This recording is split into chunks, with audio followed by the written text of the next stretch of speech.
ये टॉपिक आ गया तो आधे से ज़्यादा मैथ्स आ जाएगा।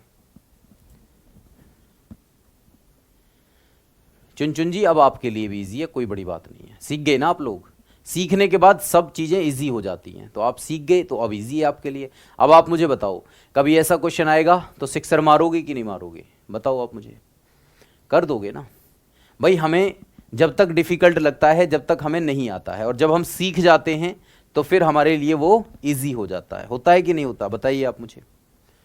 ठीक है, समझ में आ रहा है आपको?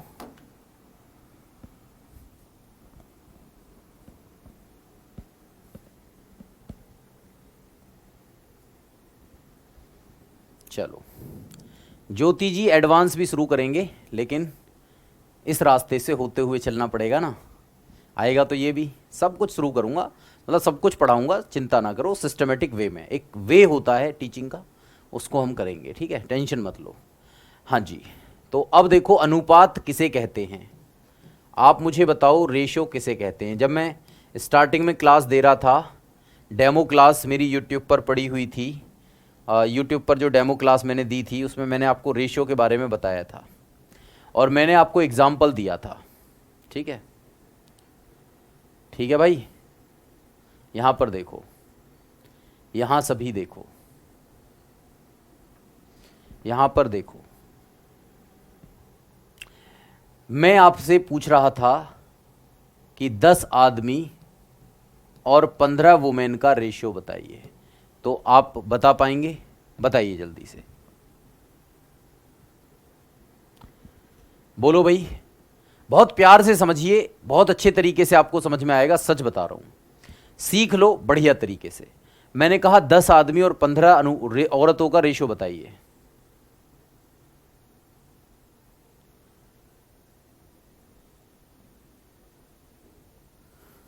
बोलो जल्दी।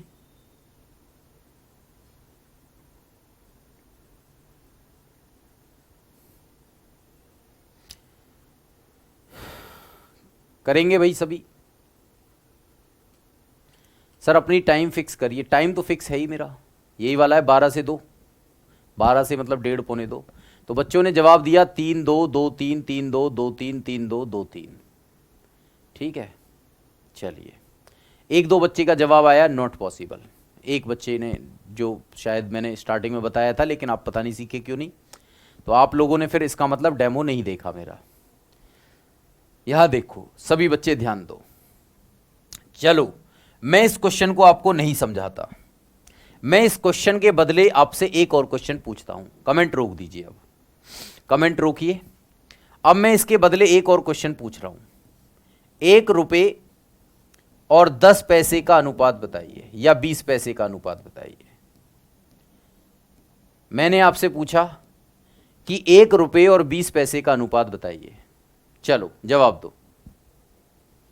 मैंने एक क्वेश्चन के बदले एक और क्वेश्चन पूछा, और आपसे पूछा मैंने 1 रुपये और 20 पैसे का अनुपात बताइए, कितना होगा?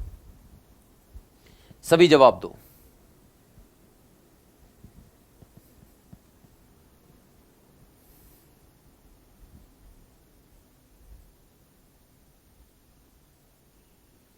बोलो जल्दी से, इसका जवाब तो दो जल्दी। अब पुराने वाले क्वेश्चंस पे अटके पड़े हो, अभी इसका जवाब दो।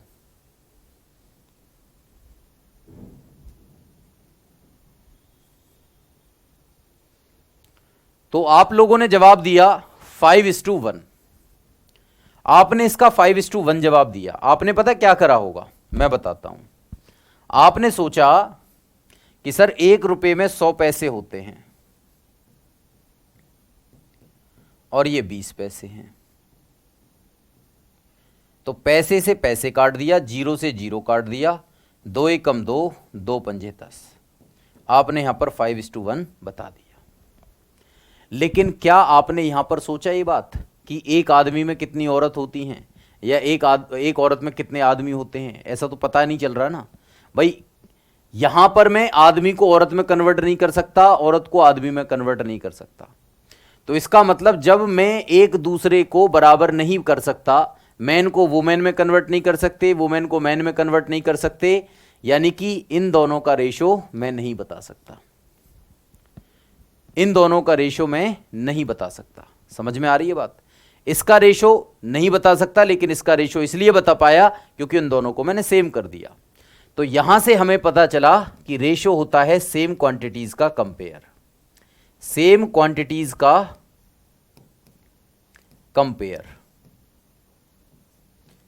क्या होता है भैया? रेशो होता है।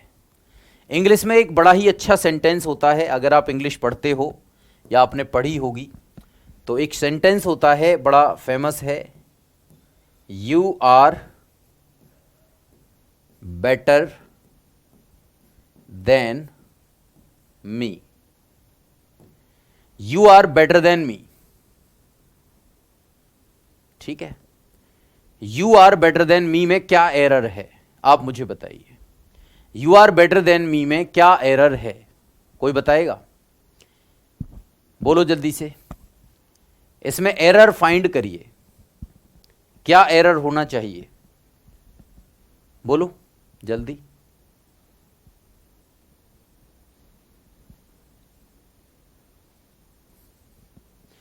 सर टाइम एंड वर्क में तो रेशो निकाल दिए थे आप। अविनाश पाठक जी जरा ध्यान दीजिए, मैं वही क्वेश्चन का इंतजार कर रहा था, आपने पूछा क्यों नहीं।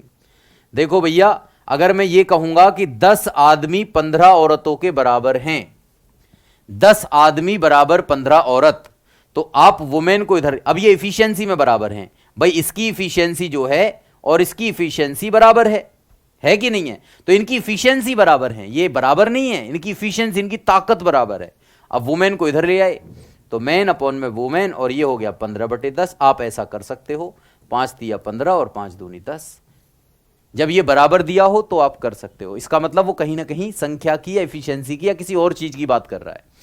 यहां पर ये मैन और वुमेन की ही बात कर रहा है, वहां उनकी एफिशिएंसी के बारे में बात कर रहा है। ध्यान दो, मैंने कहा सेम क्वांटिटीज। सर बेटर के बाद देन नहीं होगा, वाह क्या बात है। अब जरा देखो, गलत है, ध्यान दीजिएगा सभी मेरी इस बात पर। देखो याद रखना, जब कभी बेटर आए, क्योंकि 2-3 कैटेगरी होती हैं, गुड, बेटर और बेस्ट। और बेटर जो होती है वो कंपेरेटिव डिग्री होती है। बेटर क्या होती है? कंपेरेटिव डिग्री होती है। और कंपेरेटिव डिग्री होती है तो इसका मतलब आप कंपेयर कर रहे हो, किसकी कर रहे हो? इसकी, यू की। यू क्या है? सब्जेक्ट। और किससे कर रहे हो? मी से। मी क्या है? Object.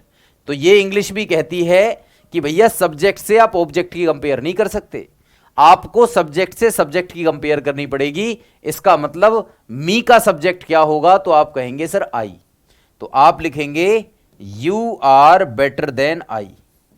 You are better than I, ये होता है सही। समझ में आ रही है बात? You are better than me नहीं होता। क्लियर हुआ? बिल्कुल, रजिया जी ने बताया, रजीक जिया। हाँ जी, अब जरा यहां पर देखेंगे तो बात समझ में आई। कंपेरेटिव डिग्री होगी, यानी कि कंपेयर आप सब्जेक्ट से सब्जेक्ट का करेंगे, ऑब्जेक्ट से ऑब्जेक्ट का नहीं कर सकते। क्लियर? समझ में आया? तो रेशो की कहानी एक अपने आप में बड़ी अच्छी कहानी है। रेशो आपने समझा, उम्मीद करता हूं आपको समझ में आया होगा। रेशो की एक छोटी सी डेफिनेशन मैंने बताई, रेशो के बारे में थोड़ी सी जानकारी आपने सीखी। ये होता है रेशो। मुझे लगता है कि मतलब आपको समझ में आया होगा ये।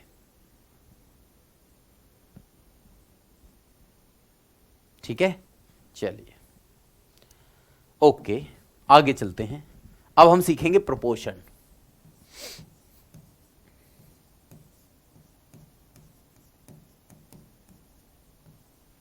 यानी कि समानुपात,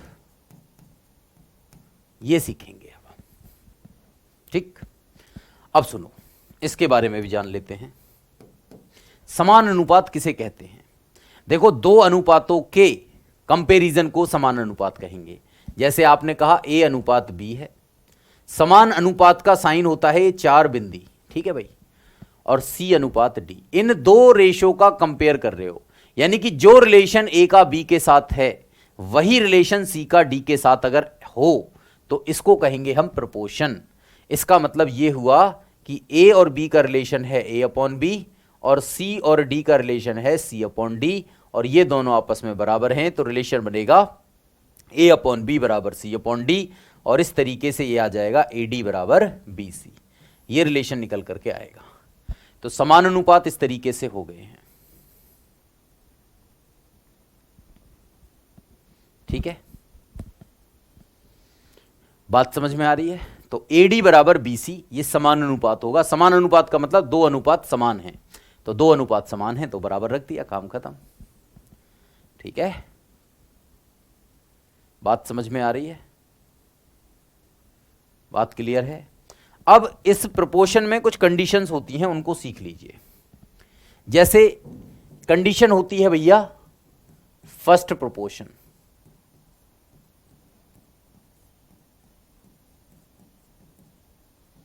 ठीक है, यानी कि प्रथम समानुपात।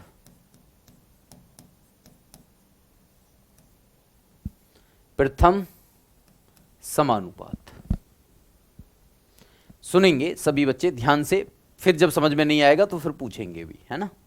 प्रथम समानुपात क्या होता है? देखो, प्रथम समानुपात का मतलब होता है कि मान के चलिए आपने x रखा है यहां स्टार्टिंग में, और या फिर मैं कहूं एग्जाम्पल से सीधा बताऊं, a और b का फर्स्ट प्रोपोर्शन क्या होगा, ये आपसे मान लो पूछा। फर्स्ट प्रोपोर्शन a और b का फर्स्ट प्रोपोर्शन कैसे निकालोगे? तो आप a लिखोगे, यहां b लिखोगे, और फर्स्ट नंबर पर x लिखोगे। फर्स्ट नंबर पर क्या लिखोगे? x लिखोगे। और अब प्रोपोर्शन की डेफिनेशन क्या कहती है? प्रोपोर्शन की डेफिनेशन कहती है कि जो रिलेशन इसका इसके साथ, वही रिलेशन इसका इसके साथ। तो प्रोपोर्शन की डेफिनेशन ने कहा x अपॉन ए बराबर होगा a अपॉन बी के। तो x का मान क्या निकलेगा दोस्त? a को उधर शिफ्ट करोगे तो निकलेगा a स्क्वायर अपॉन में b। तो x का मान निकला a स्क्वायर अपॉन में b। अब जैसे एग्जाम्पल के रूप में आपसे एक क्वेश्चन पूछा जाए, आपसे कहा जाए 4 और 12 का फर्स्ट प्रोपोर्शन बताइए, क्या होगा? तो आप क्या करोगे? आप कहोगे कि सर जी फर्स्ट पूछा है तो कोई बात नहीं, 4 और यहां 12। अब जो रिलेशन x का 4 के साथ, वही रिलेशन 4 का 12 के साथ, तो ये हो जाएगा x अपॉन 4, ये हो जाएगा 4/12, और भैया मेरे ये हो जाएगा 16/12। 16/12 का मतलब 4 चौक 16 और 4 तिया 12, तो 4/3 x का मान आ जाएगा। तो ये फर्स्ट प्रोपोर्शन इस तरीके से आप निकाल सकते हैं। बात समझ में आई? ठीक है, क्लियर हुआ? अब आइए अगले प्रोपोर्शन पर। अगला प्रोपोर्शन होता है आपका मीन प्रोपोर्शन।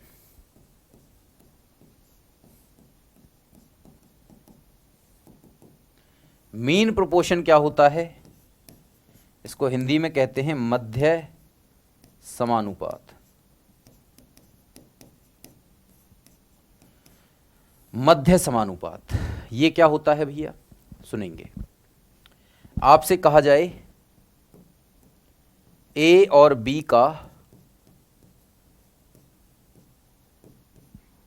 मीन प्रोपोर्शन बताइए। ये क्वेश्चन बहुत इंपॉर्टेंट होता है, ये बहुत पूछा भी जाता है।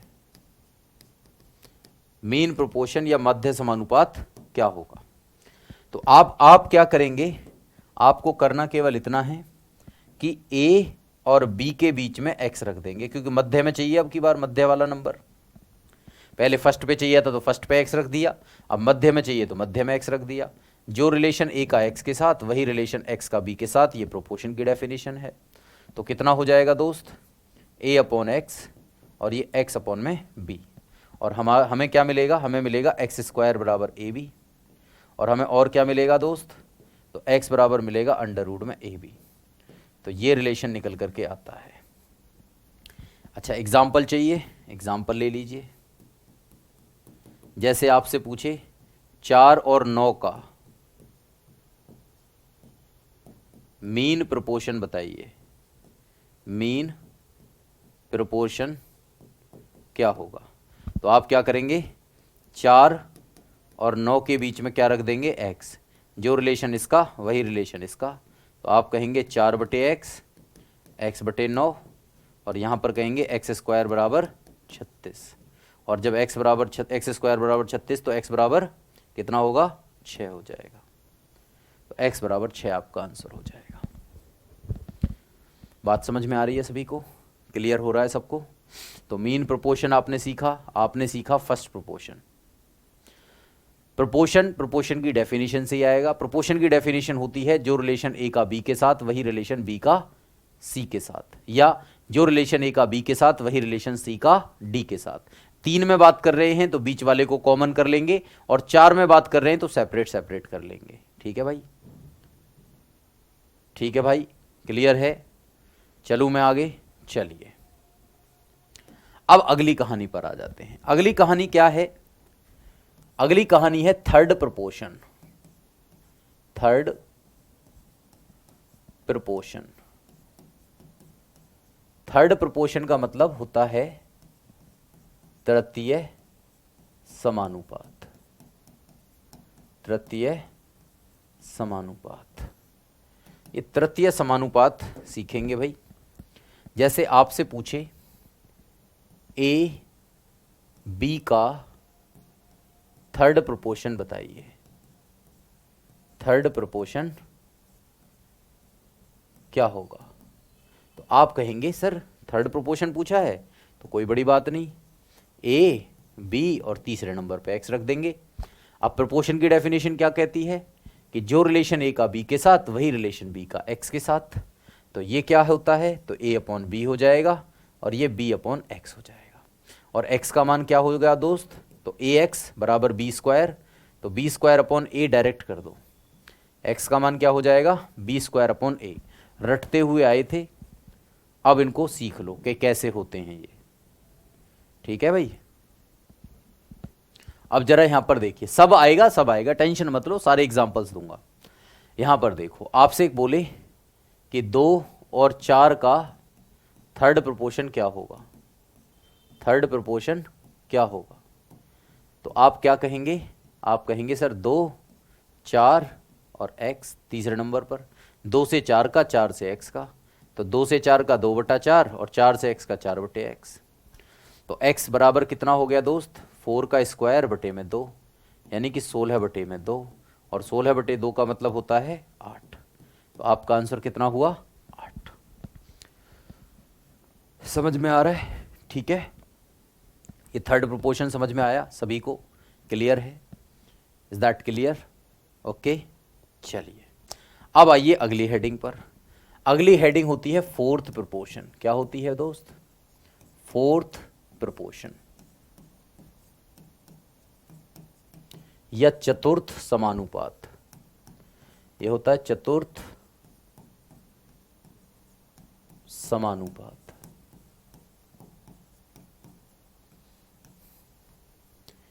चतुर्थ समानुपात या fourth proportion.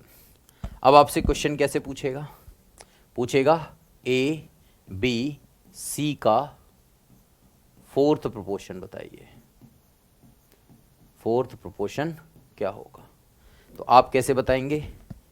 A B C और चौथे नंबर पर एक्स ले लेंगे। और प्रोपोर्शन में क्या होता है? जो रिलेशन ए का बी के साथ वही रिलेशन सी का एक्स के साथ। 4 में तो ऐसे करेंगे, तो ये हो जाएगा ए अपॉन बी, ये हो जाएगा सी अपॉन एक्स, और एक्स का मान हो जाएगा बी सी अपॉन में ए। बी सी अपॉन में ए।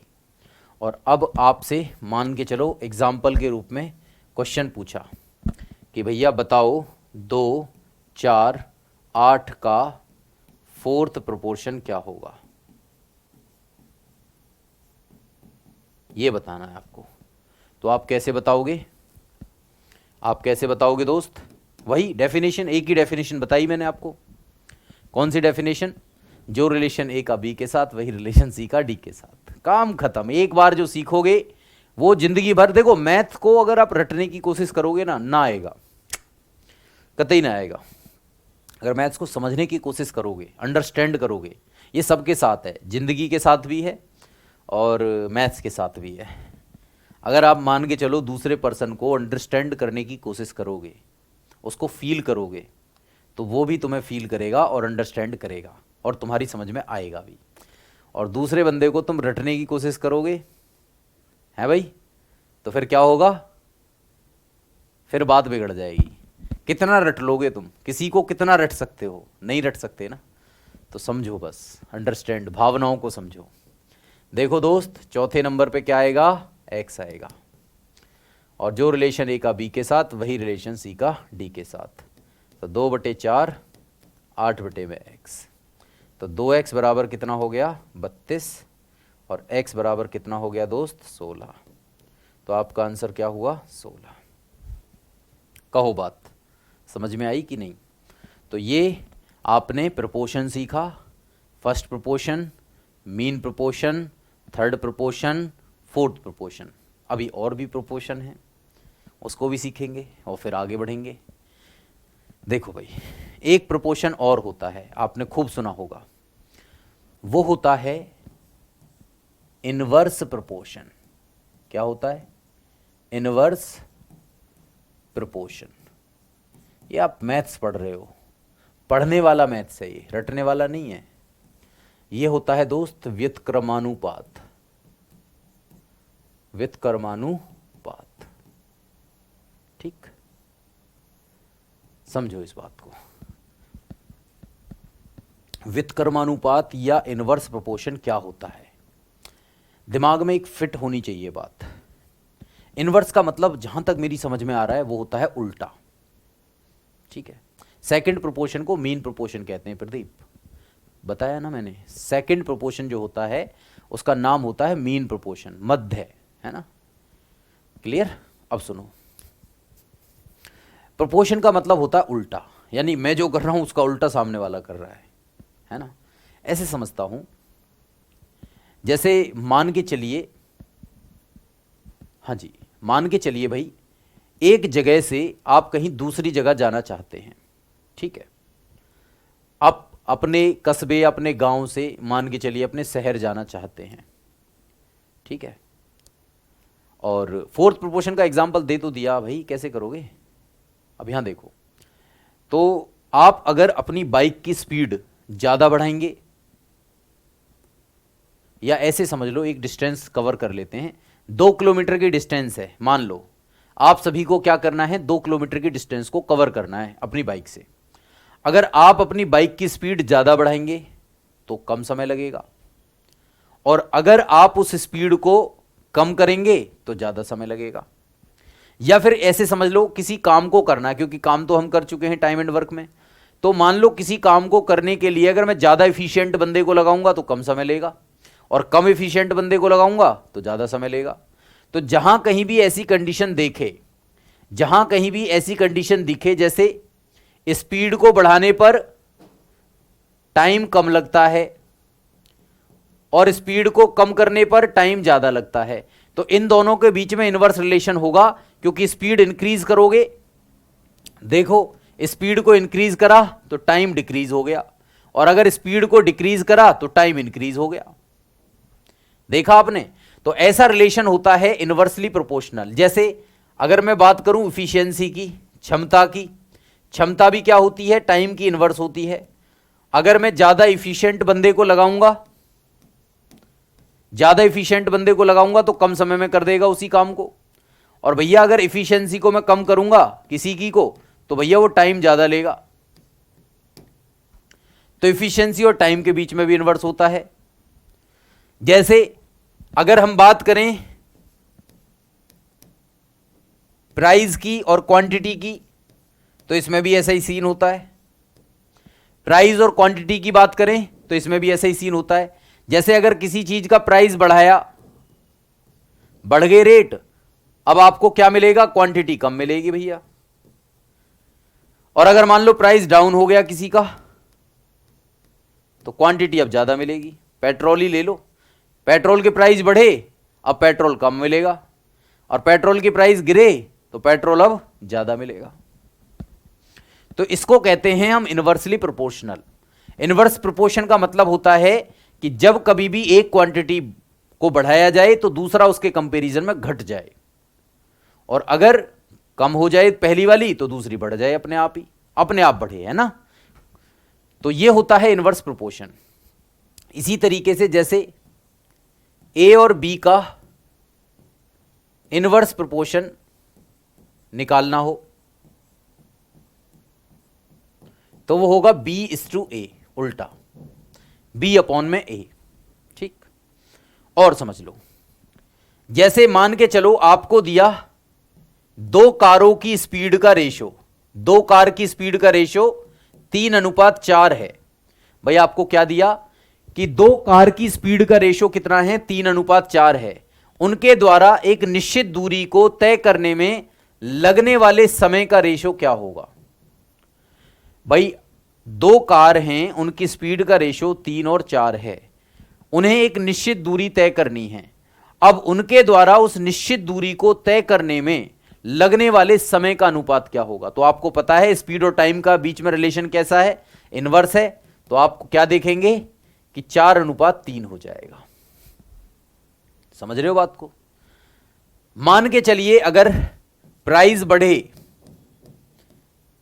दो वस्तुओं के प्राइस मान लो 5:6 हैं, तो क्वांटिटी का रेशो अगर निकाला जाए, क्वांटिटी का रेशो निकाला जाए तो आप क्या कहेंगे जी, 6:5 हो जाएगा। कहेंगे इस बात को। अब मान के चलिए कि भाई ये एक एग्जाम्पल हो गया, एक एग्जाम्पल ये हो गया, एक और सीख लो। जैसे आपने कहा कि भैया सर स्पीड जो है 3 कार हैं, अब की बार स्पीड कितनी है, 3 कारों की स्पीड दे रखी है 2, 3 और 4, और उनके बीच लगने वाले टाइम का रेशो बताइए, यानी कि T1 अनुपात T2 अनुपात T3, ये आपको बताना है। स्पीड तो सब समझते हो, चाल होती है, और ये समय होता है, इतना तो सब जानते होगे यार। समय इफिशिएंसी का मतलब क्षमता होती है, और ये समय होता है। प्राइस का मतलब होता है मूल्य, क्वांटिटी का मतलब होता है वस्तु। ठीक है, समझ में आ रही है। अब मुझे ये बताइए S1 S2 S3 2 3 4 है, तो T1 T2 T3 कितना होगा।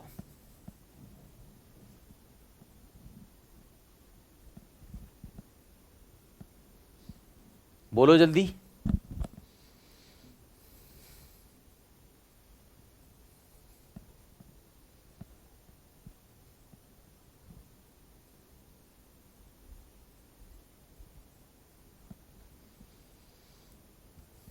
बोलो जल्दी जल्दी बताओ। अब 2 3 4 स्पीड का रेशो दे रखा है, और आपको बताना है T1 T2 T3 का रेशो, टाइम का रेशो बताना है। ज्योति जी ने कहा 6 4 3। देखो एक्चुअली यहां पर जब आप रेशो निकालते हो तो अब 4 3 2 मत लिख देना। एक्चुअल में प्रोपोर्शनल जो होता है वो 1 अपॉन में होता है, तो इसका मतलब यहां पर लिखोगे 1/2, यहां होता है 1/3, यहां होता है 1/4। आप क्या करोगे, 2 3 4 का एलसीएम लोगे 12, 2 से 12 कितने बार कटेगा, 6 बार, 3 से 12 कितने बार कटेगा, 4 बार, और 4 से 12 कटेगा 3 बार। तो ये हो जाएगा आपका 6 4 3। बात समझ लेना अच्छे से। एक्चुअली आप यहां पर भी यही कर रहे थे, आप यहां पर भी क्या कर रहे थे, यही कर रहे थे। आप कर रहे थे 1/3 1/4। तो आप क्या कर रहे थे, 4 और 3 का एलसीएम ले रहे थे 12, 3 से 12 कितने बार, 4 बार, और 4 से 12 कितने बार, 3 बार। तो वो 4:3 ऐसे आ रहा था, और मैं डायरेक्टली बता रहा था उस काम को। ठीक है, सिमिलरली आप यहां पर भी ऐसे ही करेंगे तो 6:5 इसी तरीके से आ जाएगा। उम्मीद करता हूं आपको ये बात समझ में आई होगी। इसका एक तरीका और भी होता है, इसका तरीका एक और भी होता है। जैसे आपने कहा कि स्पीड का रेशो 2 3 4 है, और जब आपको इनवर्स निकालना हो, जब आपको क्या निकालना हो, इनवर्स निकालना हो। एक तरीका तो मैं पीछे बता चुका हूं, दूसरा तरीका और सीख लो। हाइड एंड सीक मेथड भी होता है, डायरेक्ट भी निकाल सकते हो इसको। हाइड एंड सीक का मतलब पहला हाइड करो, बाकी 2 की गुणा करो, दूसरा हाइड करो, बाकी 2 की गुणा करो, तीसरा हाइड करो, बाकी 2 की गुणा करो। 2 तिया 6, 2 चौक 8 और 2 छिक्के 12। देखो तब भी 6 4 3 आएगा।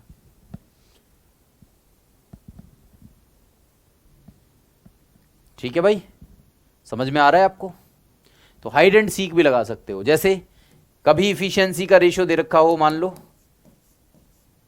3 लोगों की क्षमता जो है उनका अनुपात है 3 4 5, उनके द्वारा किसी निश्चित काम को करने में लिए गए समय का अनुपात क्या होगा।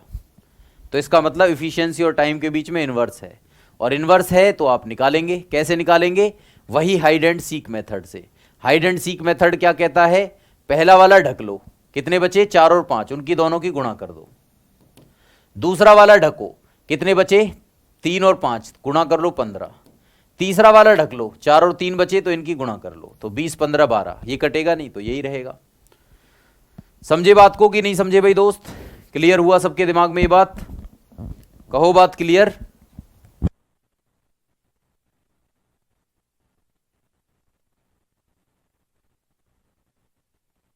हाँ जी भैया, बात समझ में आ रही है सभी को?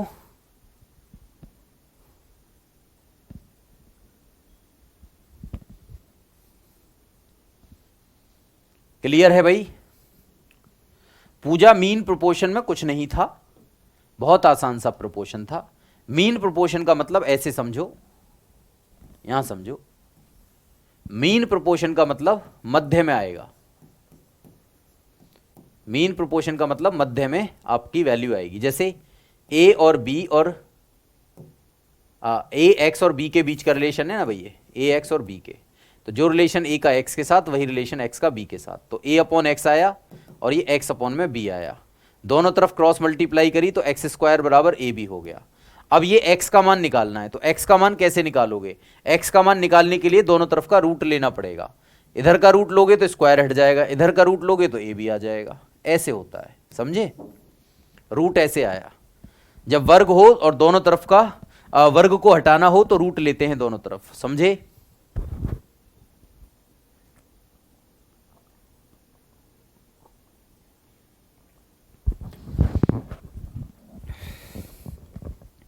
उम्मीद करता हूं समझ में आया होगा।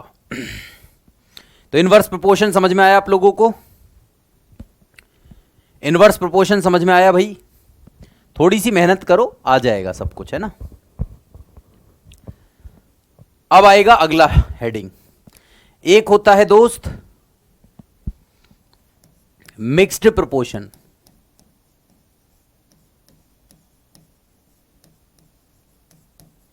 एक होता है मिक्स्ड प्रोपोर्शन, ठीक है? मिश्रित समानुपात या मिश्र समानुपात।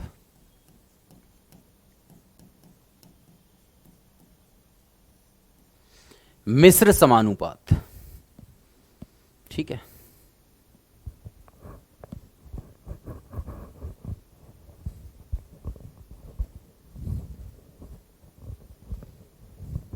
बात क्लियर है भाई? अब यहां पर देखिएगा, जैसे आपको एग्जाम्पल के रूप में दूं, ए अनुपात बी दिया, मान लो 3 अनुपात 4, और यहां पर मान लो दिया सी अनुपात डी, सी अनुपात डी दिया 5 अनुपात मान लो 6, और यहां दिया ई अनुपात एफ, यहां दे दिया मान लो 2 अनुपात 5, ऐसे दे दिया। अब इसका मिश्रित समानुपात निकालना है। क्या निकालना है? मिश्रित समानुपात निकालना है। तो मिश्रित समानुपात ध्यान रखेंगे सभी कि आप पहले पहले वाले में गुणा करेंगे तो आप निकालेंगे ए सी ई, और दूसरे दूसरे वाले में गुणा करेंगे तो आएगा B D F, B D F. और इसी तरीके से 3 5 और 2 की गुणा करोगे तो 3 पंजे 15 दूनी 30, और 6 चौक 24, या 6 पंजे 3 चौक 12, ये हो जाएगा 120, और 30 एकम 30 और 30 चौके 120, तो 1 अनुपात 4 आ जाएगा। तो ये होता है मिश्रित समानुपात, ठीक है भाई? यहां तक बताइए आप सभी, आपको सारे समानुपात समझ में आए भाई? आपको सारे समानुपात समझ में आए?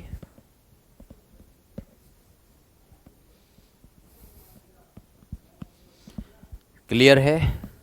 चलो अब यहां आओ, देखो रेशो में भी कुछ बातें आपको पता होनी चाहिए, जैसे रेशो के बारे में भी थोड़ा सा बता देता हूँ।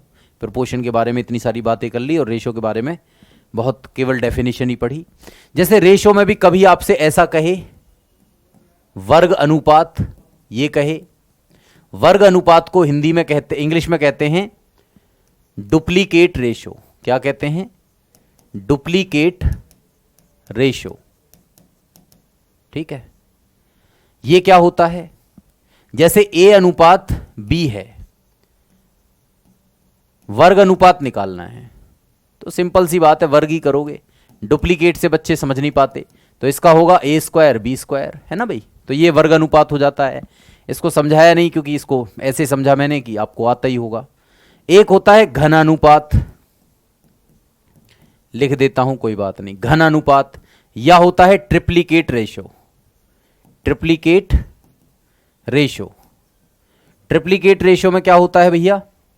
जैसे आपसे एग्जाम्पल के रूप में पूछे ए और बी का ट्रिप्लीकेट बताइए या फिर घन अनुपात बताइए, घन अनुपात, तो क्या हो जाएगा भैया? ए का क्यूब और बी का क्यूब। इसी तरीके से एक हेडिंग और होती है, वो होती है वर्गमूलानुपात। वर्गमूलानुपात यानी कि सब डुप्लीकेट, सब डुप्लीकेट रेशो। तो भैया सब डुप्लीकेट रेशो में क्या आता है, या वर्गमूलानुपात में क्या होता है? जैसे ए और बी का आपको क्या निकालना है? वर्गमूलानुपात निकालना है। तो ये क्या हो जाएगा? रूट ए और रूट बी। इसी तरीके से एक और होता है घनमूलानुपात।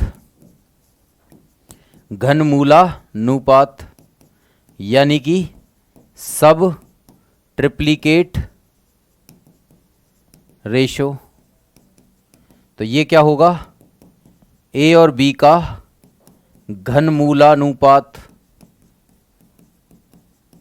ये हो जाएगा cube root of A cube root of B. इस तरीके से तो ये भी आप जान लीजिए, इसको भी आपको समझ में आना चाहिए। बता देंगे वो क्वेश्चंस, तो अभी आने शुरू भी नहीं हुए, आप बस उनको पहले डेफिनेशन को सीख लो। क्वेश्चंस अपने आप आएंगे, अपने आप बता देंगे कि इसमें क्या लगेगा, मिक्स लगेगा, क्या लगेगा, क्या नहीं लगेगा, वो सब अपने आप ही आ जाएंगे, टेंशन मत लो। ठीक है, उसकी चिंता तुम छोड़ दो। अभी मैं कैलकुलेशन सिखाऊंगा तो सब कुछ समझ में आएगा। पहले ये बताओ, अभी बस मैंने केवल इतना बताया है कि अनुपात किसे कहते हैं और समान अनुपात किसे कहते हैं। अभी मैंने केवल आपको कितना बताया दोस्त? अभी मैंने इतनी देर में केवल ये बताया है आपको कि अनुपात किसे कहते हैं और समान अनुपात किसे कहते हैं और कितने होते हैं और क्या क्या डेफिनेशन होती है, वो सारी चीजें मैंने आपको बताई हैं। क्या आपको ये बात समझ में आ रही है? Sir please clear mean proportion का साइन। भाई साहब मीन प्रोपोर्शन का साइन पॉजिटिव ही रहेगा, रूट की वैल्यू हमेशा पॉजिटिव होती है, रूट की जो वैल्यू होती है वो पॉजिटिव रहेगी, है ना। अब डिपेंड करेगा, वो पॉजिटिव पूछ रहा है तो पॉजिटिव बता दो, नेगेटिव पूछ रहा है तो नेगेटिव बता दो, उसमें तो कोई बड़ी बात है नहीं। वैसे रूट के अंदर जो वैल्यू रहती है वो पॉजिटिव ही रहती है। लेकिन एक्स स्क्वायर बराबर अगर मान लो 36 आया तो एक्स बराबर प्लस माइनस होता है 6। अब प्लस का दे रखा है तो प्लस के हिसाब से चलेंगे, माइनस दे रखा है तो माइनस के हिसाब से। ठीक है, वो डिपेंड करेगा क्वेश्चंस कैसा है। ठीक है भाई, प्लस में ही देता है, रेशो माइनस में देता ही नहीं है। ठीक है भाई, रेशो साइन का कोई रोल नहीं होता रेशो में। रेशो में हमेशा पॉजिटिव वैल्यूज ही हम यूज करते हैं। ठीक है, कभी आपने सुना है कि -2:3 है? माइनस में तो होता ही नहीं ना। ठीक है, कभी भी आपने जब आप रेशो करते हो तो रेशो का मतलब बंटवारा होता है, और बंटवारे को हम नेगेटिव में नहीं करते, हमेशा पॉजिटिव में होता है।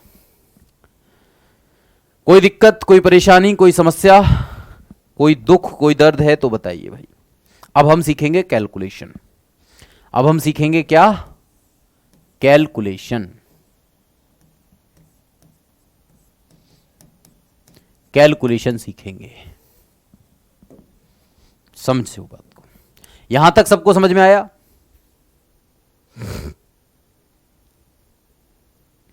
पूजा मैंने समझाया तो था मीन प्रोपोर्शन, कैसे मीन प्रोपोर्शन के पीछे पड़ गए? इतना तो डिफिकल्ट नहीं है कि आप बार बार बार बार उसी कमेंट को दोहरा रहे हो।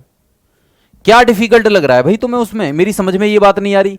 मुझसे पूछो ना कि उसमें क्या डिफिकल्ट है। इसमें मुझे ये बताओ कि इसमें डिफिकल्ट क्या लगा तुम्हें मीन प्रोपोर्शन में, जो बार बार पूछने की कोशिश आपने की। अच्छा, कैलकुलेशन यहां नहीं करेंगे, कैलकुलेशन तो अगले पेज पर करेंगे, जो लास्ट वाला पेज है। हाँ जी, इसमें ये बताओ मुझे कि तुम्हें मीन प्रोपोर्शन में ऐसा क्या दिखा कि आप बार बार उसे पूछ रहे हो। बोलो जल्दी से, इसमें क्या पूछना है आप?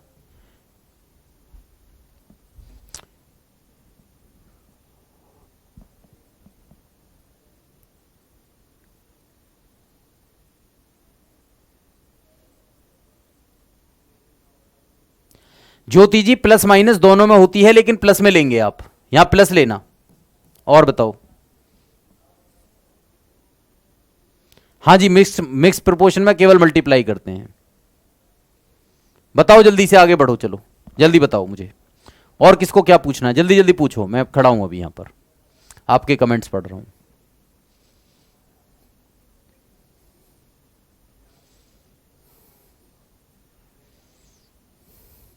आपको शायद पता नहीं होगा, आपकी जानकारी के लिए बता देता हूं। चलो कोई बात नहीं, आप भी क्या याद रखोगे, बता ही देता हूं। देखो, कभी एक्स स्क्वायर बराबर मान लो 36 है, तो एक्स का मान होता है प्लस माइनस 6। क्या होता है? Plus minus 6। इस बात को याद रखेंगे। लेकिन अगर कभी भी आपको दे रखा है अंडर रूट 36, तो इसका मतलब होता है प्लस का 6। बात समझ में आई? मीन का अर्थ होता है मध्य, लिखा है मैंने वहां पर, पढ़ भी लिया करो।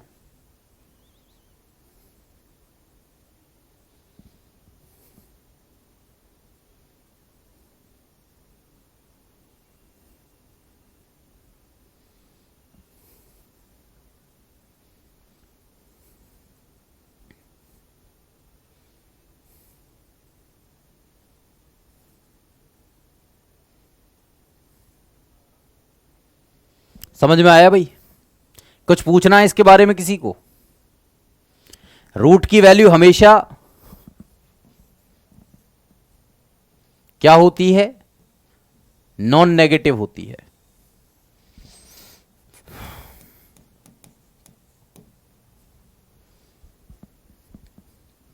समझ गए बात को?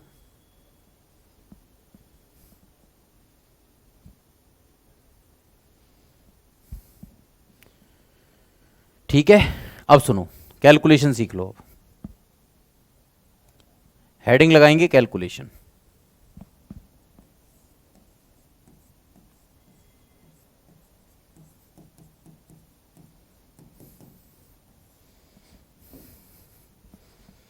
कभी आपसे पूछा जाए, आपको मान लो दिया जाए a अनुपात b 2:3 है, और b अनुपात c मान लो 3:4 है, और आपसे पूछा जाए a अनुपात b अनुपात c कितना होगा? बताओ कितना होगा? चलो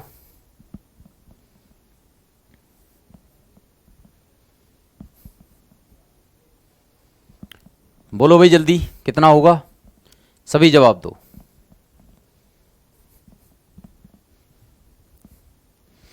जब पूरा कंसेप्ट क्लियर हो जाए ना, तो सब कुछ समझ में आ जाता है। आपको पहले से एक्साइटेड रहता है, सर ये बता दो, वो बता दो, ये बता दो, वो बता दो। भाई सब आएगा। जब आपको दिक्कतें होंगी तो मैं हूं ना खड़ा हुआ यहां पर। ठीक है, बात क्लियर है?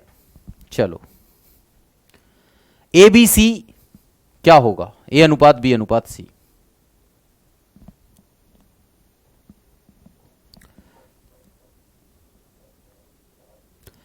तो क्या होगा भाई? ए का मान कितना है? 2, बी का मान है दोनों जगह 3, और सी का मान है 4। 2 3 4 हो गया रेशियो, काम खत्म। लेकिन दोस्त, अगर आपके सामने ऐसा कोई क्वेश्चन आ जाए, ए अनुपात बी दे रखा हो 2:3, और बी अनुपात सी दे रखा हो आपको 4:5, तो आप बताइए ए अनुपात बी अनुपात सी क्या होगा? जब मैं कंप्लीट बता चुका हूँगा ना तो उसके बाद आपको सब कुछ समझ में आएगा। चलिए बताइए जल्दी से फटाफट इस क्वेश्चन का जवाब क्या होगा, बोलो भाई जल्दी, सभी बच्चे जवाब दो। अब क्या करेंगे भाई, दो तरीके हैं इस काम को करने के। दो तरीके क्या हैं कि भाई यहां पर देखो b की वैल्यू कितनी है 3 और यहां पर b की वैल्यू कितनी है 4। तो ऐसा कैसे पॉसिबल है कि b की एक जगह 3 है एक जगह 4 है, ऐसा तो नहीं हो सकता ना। तो b की वैल्यू क्या होनी चाहिए, बराबर होनी चाहिए। तो इन दोनों वैल्यूज को बराबर करना पड़ेगा। बराबर कैसे करें, ऊपर वाले की नीचे गुणा कर दो और नीचे वाले की ऊपर गुणा कर दो, हो जाएंगे बराबर। देखो 4 तिया 12 और 3 चौके 12। अब इधर गुणा करिए इसमें तो इधर भी करनी पड़ेगी। तो एक्चुअली ये मिलेगा 4 में 2 की गुणा करके 8 और 4 में 3 की गुणा करके 12, और ये मिलेगा 3 में 4 की गुणा करके 12 और 3 में 5 की गुणा करके 15। अब आप देखिए बराबर हुए कि नहीं। a का मान कितना हुआ 8, b का मान दोनों जगह कितना हुआ 12 और c का मान कितना हुआ 15। तो हो गया ना 8 12 15। तो a b c का मान हो गया 8 12 15। एक तो तरीका ये है। दूसरा तरीका क्या है दोस्त, दूसरा तरीका भी सीख लो। a अनुपात b दिया हो मान लो 2:3, b अनुपात c दिया हो कितना 4:5, और अब आपको डायरेक्ट करना है मान लो। तो कैसे करोगे, पहले वाले को उठाओ, ये वाला ये दूसरे का पहला वाला जो है उसको उठाओ, और उसमें क्या करना है, उसमें क्या करना है, ऊपर वाले दोनों की गुणा करनी है। 4 में 2 की करी तो भाई 4 में 2 की करी तो कितना हुआ 8 हुआ, फिर 4 में 3 की करोगे तो कितना होगा 12, और लास्ट वाले में लास्ट वाले की तो 15। तब भी आप बता पाओगे 8 12 15, कोई दिक्कत नहीं है। समझे बात को कि नहीं समझे, क्लियर हुआ सबको, कोई समस्या है। दो तरीके हैं, एक ये है एक ये है, जो अच्छा लगे वो कर लेना, कोई बड़ी बात नहीं है। जैसे a अनुपात b दिया है 3:4, b अनुपात c दिया है 5:2, c अनुपात d दिया है 6 मान लो 5, और आपसे पूछ रहा है a अनुपात b अनुपात c अनुपात d कितना होगा। चलिए बताइए कितना होगा, करो जल्दी सभी जवाब दो।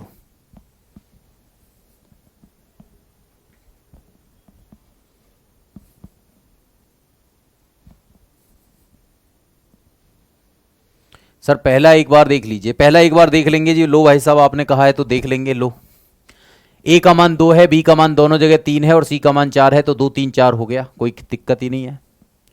8 12 15 है, ये भी कोई दिक्कत ही नहीं है। बताओ और बताओ। 3 वाला तरीका दोबारा आएगा, दो बार नहीं 4 4 बार बताऊंगा, टेंशन क्यों ले रहे हो। अब यहां पर देखो सभी, आपको मान लो ए बी सी निकालना है। दोबारा देखो एक बार फिर से, जिसको नहीं समझ में आया, ए बी सी निकालना है तो आपने इस नंबर को उठाना है। 5 में 3 की गुणा करी तो 15, 5 में 4 की करी तो 20, 4 में 2 की करी तो 8, तो ए बी सी निकल गया। अब ए बी सी डी निकालना है तो फिर इस वाले को उठाना है और फिर सब में कर देनी है। 15 छिक्के 90, 2 छिक्के 12 120, 8 छिक्के 48, लास्ट वाले में लास्ट वाले की 8 पंजे 40, काम खत्म। तो अब देखो किसी नंबर से कट रहा है तो काट लो, 2 से कट रहा है तो 45 हो जाएगा। ए बी सी डी का मान कितना हो जाएगा 45 60 24 20, है ना भाई। तो बस 45 60 24 20 हो गया। कहो बात क्लियर हुई, बोलो भाई।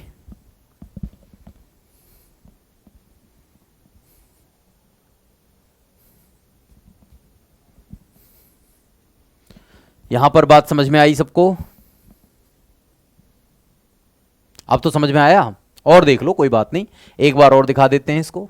जैसे a अनुपात b दिया 4:5, b अनुपात c दिया 3:2 और c अनुपात d दिया मान लो 4:3 और d अनुपात e दिया 7:1।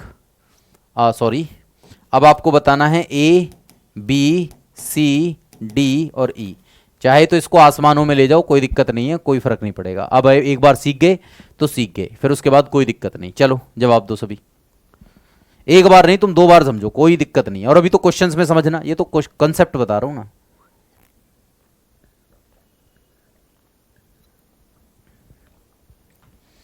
एक बच्चा बोल रहा है सर अभी तो 2 से कट रहा है। कहां गया यही था ना, हाँ ये रहा। ये 45 2 से कट जाता भाई साहब, ये कब से कट रहा है? हमारे टाइम पे तो नहीं कटता था। क्यों जी दोस्त?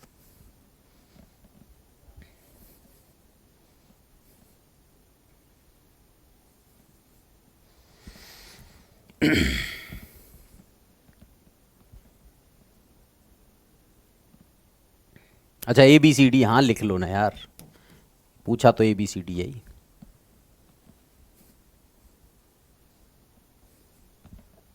हाँ जी बताओ, क्या होना चाहिए भाई इसका आंसर? आप कहोगे सर सबसे पहले ABC निकालेंगे। 3 चौके 12, 3 पंजे 15, 5 दूनी 10। फिर उसके बाद ABCD निकालेंगे। तो 4 12 चौके 48, 15 चौके 60, 10 चौके 40 और 10 तिया 30। फिर उसके बाद में ABCDE निकालेंगे। 48 गुणा 7 कितना होता है यार? अब तो ये गुणा करनी पड़ेंगी बार बार। 7 अट्ठे 56 का 6 5 और 7 चौक 28, 2 30 और 3 33। देख लेना गुणा करके एक बार। फिर 7 छिक्के 42, फिर 7 चौक 28 और फिर 7 तिया 21 है ना, और लास्ट में 30 में 30 की करो, 1 की करोगे तो 30। अब जिस नंबर से कट रहे हैं उस नंबर से काट देना और आपका आंसर। बात समझ में आ रही है? 2 से कटेगा शायद, 2 से कट लेगा तो 2 से काटेंगे। 2 एकम 2, 2 छिक्के 12, 2 अट्ठे 16। 2 से 2 दूनी 4, 2 एकम 2 0, 2 एकम 2, 2 चौक 8, 2 एकम 2 और 2 पंजे 10। सॉरी एक सेकेंड, हाँ 2 पंजे 10 सही तो है, 105 ही तो आएगा। और 2 से 15 बार। अब तो नहीं कटना चाहिए। 3 से कटेगा? नहीं कटेगा, अब नहीं कटेगा। चलो 5 से कटेगा? नहीं कटेगा। 2 से कटेगा? नहीं कटेगा। चलो तो यही हो गया आपका 168, 168, 210, 140, 105 और 15। बिल्कुल। तो उम्मीद करता हूँ ये समझ में आया होगा आप लोगों को। खूब बड़ी कैलकुलेशन कर लो इसको, चाहे तो कहीं तक भी ले जाओ, जहाँ तक तुम्हारा मन करे। समझ में आया ये वाला कहानी? चलिए, मान लो अगर 3 में आ जाएगा तो दोस्त कैसे करोगे? जैसे मान लो ABC का अनुपात दे देता 2 3 4 और CDE का अनुपात दे देता 5 6 और 3, और आपसे कहता ABCDE बताओ कितना होगा। तो फिर कैसे बताते भाई? फिर कैसे बताते आप? बोलो सर 48 कैसे आया? कौन सा वाला 48 आया भाई? कहाँ आया 48? 48 कहीं आया? अच्छा यहाँ ये आया ना, 12 में 4 की गुणा करके, 12 चौक 48। समझ गए बात को? अरे 12 में 4 की करोगे ना, 12 चौक 48, 12 पंजे 60 और 4 धाम 40 और लास्ट वाले में 10 तिया 30।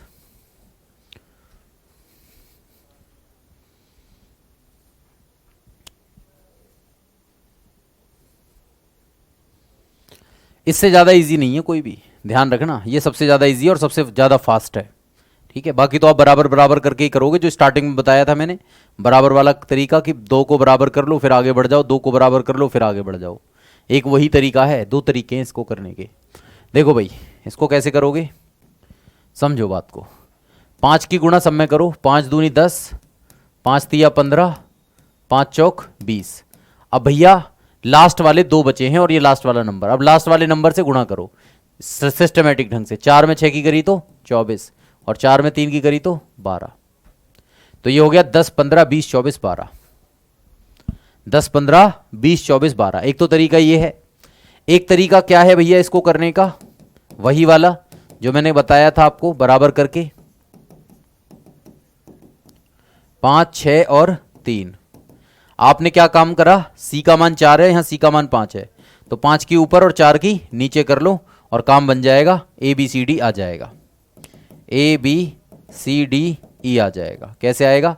देखो 5 दूनी 10, 5 तिया 15, 5 चौक 20, 4 पंजे 20 आई चुका है ऑलरेडी क्योंकि C 2 बार है, और 4 छिंग 24 और 4 तिया 12। ऐसे भी कर सकते हो।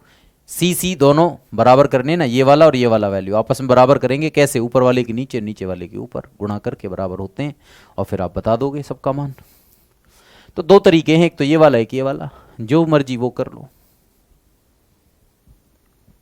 कोई से भी तरीके का इस्तेमाल आप कर सकते हो, ठीक है भाई, जो मन करे वो तरीका इस्तेमाल करो।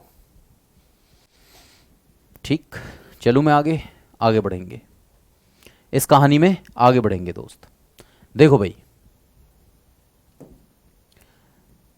कभी आपको ऐसे दे ए अनुपात बी, मान के चलिए, एक सेकेंड रुकिए, ये वाला तो तरीका हो गया हमारा सिंपल वाला, और एक तरीका और होता है इसमें, ज़रा उसको भी देख लेते हैं।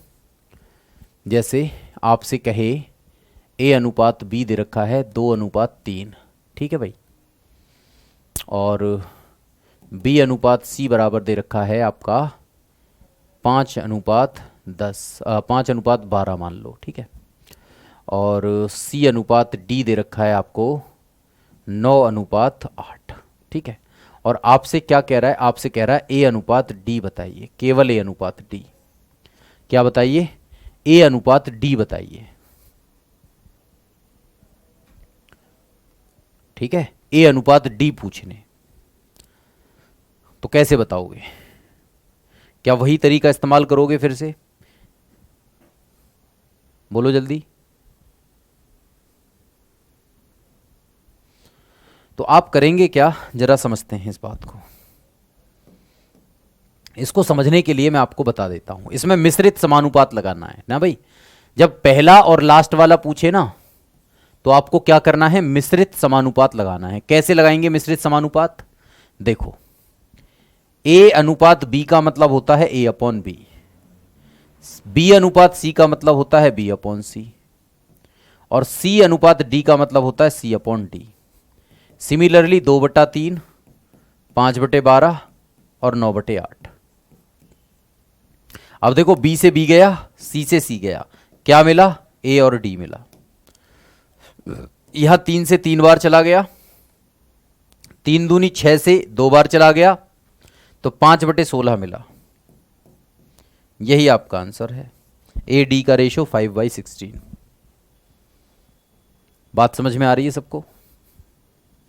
तो जब कभी पहला और लास्ट का रेशो निकलवाए तो मिश्रित समानुपात लगाना। और मिश्रित समानुपात दो तरीके से होता है, एक तो ये वाला तरीका मैंने बता ही दिया, आप डायरेक्ट भी कर सकते थे। कैसे?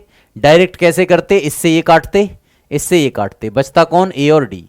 अब देखो, यहां 2 से 6 बार कट गया भैया, 3 से ये 3 बार कट गया, और 3 से भैया ये 2 बार कट गया, तो यहां पर कितना बचा? 5। तो यहां आ जाता 5, और यहां 8 और 2 हैं, तो इसका मतलब यहां आ जाता 16। तो ये हो जाता 5:16। ऐसे भी कर सकते थे, कोई बड़ी बात नहीं थी। बात समझ में आ रही है भाई? क्लियर हो रहा है? तीसरा, सीधे सीधे गुणा करके भी कर सकते थे, फिर काट देते, कोई बड़ी बात नहीं थी।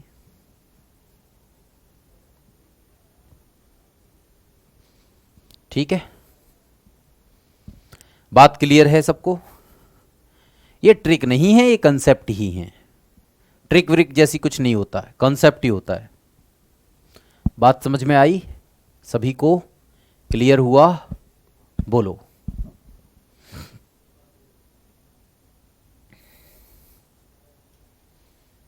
कहिए भाई, बात को समझ में आ रहा है? किसी को कोई परेशानी है तो मुझे बताओ।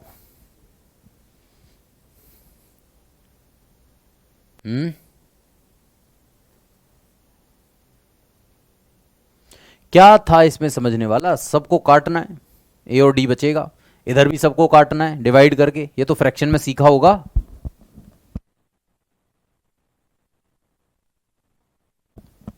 क्यों भाई? अरे सीखा नहीं था क्या फ्रैक्शन में? चलो यहां देखो एक बार और। ए अनुपात बी बराबर दे रखा है 9:8, बी अनुपात सी दे रखा है 16:27, सी अनुपात डी दे रखा है 4:9, और आपसे कह रहा है ए अनुपात डी बताइए, क्या होगा?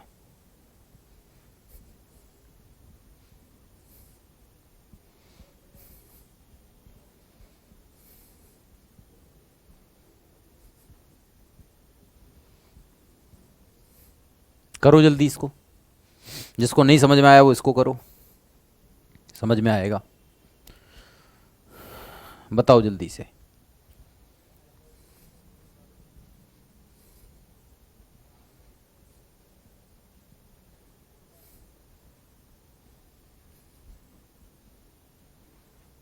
बोलो भाई कितना होगा।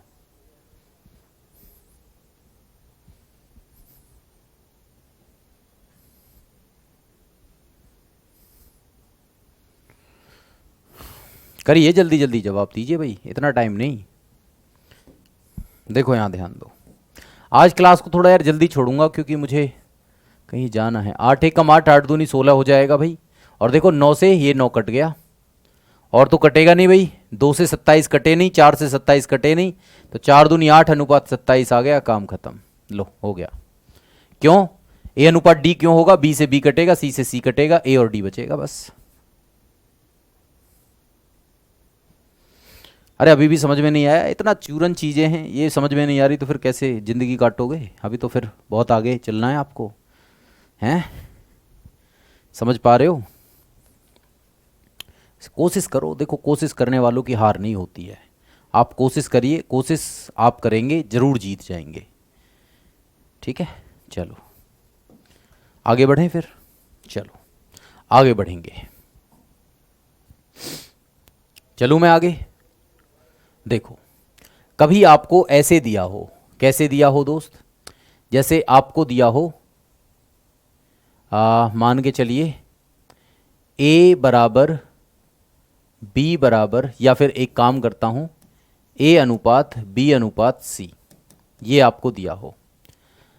ए बाई 2 दे रखा हो, यहाँ पर बराबर दे रखा हो बी बाई 2, पहले इसको सीख लो, सी बाई 3 ऐसे दे रखा हो, और आपसे कहे फाइंड ए अनुपात बी अनुपात सी। ए अनुपात बी अनुपात सी बताइए कितना होगा। मान लो ये क्वेश्चन आपके सामने आ जाए, तो कैसे बताओगे आप?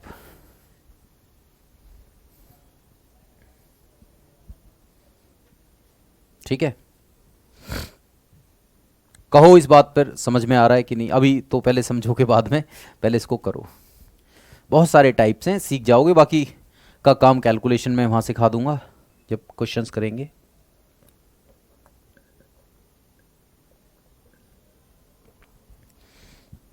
बस आपको एक काम करना होगा। क्या काम करना होगा? जो डेली पढ़ाया जा रहा है उसको डेली प्रैक्टिस करनी है आपको, है ना? ये काम करना है बस। देखो दोस्त बहुत आसान है, कैसे समझते हैं। a by 2 b by 2 c by 3 है, ए बी सी का रेशो निकालना है। तो आप ए बी सी का रेशो बड़े आसानी से निकाल सकते हो। जब यहां बराबर का साइन दिया हो और नीचे सेम टू सेम वैल्यूज दी हो, तो आपका रेशो सेम टू सेम रहेगा, 2 2 3, कोई दिक्कत नहीं। कितना रहेगा? 2 2 3, कोई दिक्कत नहीं है, बहुत आसान है। जब बराबर हो तो नीचे वाले नंबर ही रेशो होते हैं। जैसे एग्जाम्पल के रूप में a बाई 2 होता, b बाई 3 होता, c बाई 4 होता, और आपसे पूछता a b c कितना होगा, है भाई? तो आप क्या बताते? आप बताते 2 3 और 4 होगा। लेकिन कहानी बदल जाएगी, कहानी बदल जाएगी। कब बदलेगी? जब यहां पर आपको दिया जाएगा 2a बाई 3, b बाई 4 और c बाई 5, और आपसे कहा जाएगा बताइए a अनुपात b अनुपात c कितना होगा, है भाई? अब आप कैसे करेंगे इसको? अब आपको करना यह होगा कि भाई बाधा कौन आपके लिए बना रहा है। भाई यहां पर ए बी सी अकेले होते तो रेशियो सेम टू सेम होता। अब यहां पर ए बी सी अकेले नहीं है, ए के साथ में 2 बैठ गया है। अब ए के साथ में 2 बैठ गया है, तो इस ए के साथ में जो बैठा हुआ 2 है, इसको साफ करना है, तभी हमारा काम बनेगा, है ना? होते हैं ना कुछ जिंदगी में आ जाते हैं, तो उनको क्या करना है? फिर हटाना है। तो इसको हटाने के लिए हमें क्या क्या प्लानिंग करनी पड़ी? भैया नीचे 2 की गुणा करी, तो अब यहां पर भी 2 और यहां पर भी 2 की गुणा करनी पड़ेगी। अब पड़ेगी तो फिर 2 से 2 को हटा दो। हटाया तो यहां पर ए अकेला हो गया, लेकिन इसके साथ साथ बी के साथ में 8 आ गया और सी के साथ में 10 आ गया। ए को अकेले के करने के चक्कर में मुझे 2 की गुणा करनी पड़ी नीचे सभी में, और अब ए अकेला हो गया और मेरा क्वेश्चन बिल्कुल सेम टू सेम बन गया है। और अब मैं बता सकता हूं कि ए बी सी का रेशियो कितना होगा। तो 3, 8 और 10 होगा, काम खत्म। ठीक है, आई समझ में बात, क्लियर हुआ। सिमिलरली अगर आपके सामने मान लो ये आ जाता 2a/3, 3b/4 और c/5, और कहता आपसे कि बताओ ए बी सी का रेशियो कितना होगा, तो आप कैसे बताते हैं?